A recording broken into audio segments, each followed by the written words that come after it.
La dépression est un symptôme non moteur qui peut durer quelques semaines ou s'installer durablement. 20 à 40% des personnes malades de Parkinson en souffrent. Comment se manifeste-t-elle ?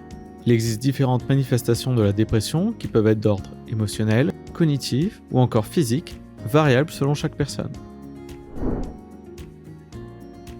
La dépression peut être la conséquence d'un changement chimique ou du déséquilibre des niveaux de certaines molécules. Cela peut être aussi une réaction consécutive à l'annonce de la maladie ou encore l'isolement social induit par la maladie. De nombreuses personnes ayant la maladie de Parkinson présentent déjà des signes de dépression 2 à 5 ans avant le diagnostic de la maladie. Cela indique que la dépression fait également partie du processus pathologique sous-jacent à la maladie de Parkinson et n'est pas uniquement une réaction psychologique au diagnostic. Donc Christophe, j'ai 57 ans, j'habite en région parisienne et la maladie a été découverte en 2016. Alors, il y avait eu déjà des premiers symptômes invisibles, c'est-à-dire des crises nerveuses au bureau. Et ces crises nerveuses, même moi, je n'arrivais pas à les analyser. Le médecin du travail n'arrivait pas à analyser. Avoir des pleurs, ne plus savoir travailler, puis voilà, exploser, quoi. C'est la cocotte minute, il faut que ça sorte, quoi. Et ça, c'était régulier. Et ça, c'était les premiers symptômes. J'étais un peu perdu, j'étais tout seul. Qu'est-ce que je vais faire? Qu'est-ce que je vais devenir avec cette maladie? L'anxiété, c'est se positionner, envisager l'avenir, quoi. Qu'est-ce que je vais faire tout à l'heure? Qu'est-ce que je vais faire demain? Qu'est-ce que je vais faire dans une semaine? Je me pose des questions, ça rumine. Je remets en cause. Non, c'est pas bien, c'est pas ceci, c'est pas cela. La maladie à l'époque, elle était assez prémisse. Elle prenait pas beaucoup de place dans ma vie en fait. J'avais des amis très bien dans le médical. J'étais bien entouré. Et donc à l'époque, ça me suffisait pour vivre avec la maladie, quoi. Le fait d'en parler, le fait d'expliquer les symptômes de la vie quotidienne. C'est après, quand ça a évolué. Ça a pris de la vitesse. Là, c'est des peurs, mais des peurs, des crises de nerfs. Et les gens comprenaient pas. Moi qui étais quelqu'un de pas timide, mais réservé, droit dans mes baskets. Puis d'un seul coup, le volcan, quoi, il explose, faut que ça sorte. Tout le monde me disait, mais tu parles pas, tu sais pas t'exprimer, tu sais pas faire avec un psychiatre, quoi.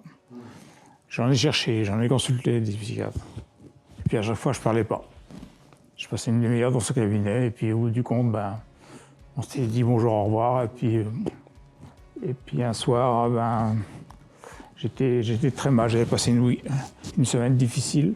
Et le vendredi soir, j'étais pas très bien, quoi. J'ai dit non, c'est pas possible, je vais faire une bêtise et tout. Et mon médecin traitant m'a dit, elle a appelé le psychiatre qui était à côté de chez moi. Et je l'ai rencontrée et j'ai eu le feeling tout de suite. J'ai dit, c'est avec elle que je vais travailler. Et ça fait 15 ans qu'on travaille ensemble. Qu'on avance. La psychiatre, elle m'a fait travailler sur mes fausses idées, en fait, de l'anxiété. Elle m'a fait trouver la solution en moi-même, quoi. C'est pas elle qui m'a donné la solution. Elle m'a amené à dire ce qui me tracassait, quoi. Et l'analyser. J'ai contacté France Parkinson.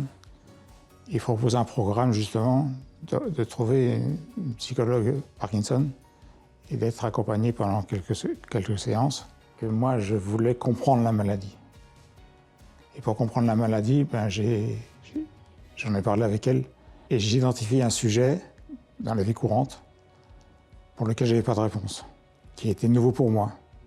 De ce travail de recherche en moi, que j'arrivais à expliquer ce comportement, à expliquer l'impact de la maladie sur moi et sur ma vie vie quotidienne, quoi. Alors je me suis mis comme directive, c'est un peu fort quand même, comme règle de communication vis-à-vis de mon entourage. Je dis bon, j'ai la maladie, je gère, je suis bien entouré, j'ai un psychologue, une psychiatre, un médecin traitant, un kinésithérapeute. Avec eux, j'arrive à vivre avec la maladie. Moi, je me suis dit, il faut un chef de projet. J'ai fait des projets dans ma vie, industriel. Et le chef de projet, je me suis dit, c'est l'assistante sociale. Et je lui ai dit, voilà, j'ai la maladie de Parkinson, qu'est-ce que je dois faire administrativement? Il m'a dit, il faut faire ça. C'est de construire mon réseau. Voilà. Si on a un problème, vers qui on peut se retourner pour avoir une réponse à une question. On va pas se dire, je suis tout seul.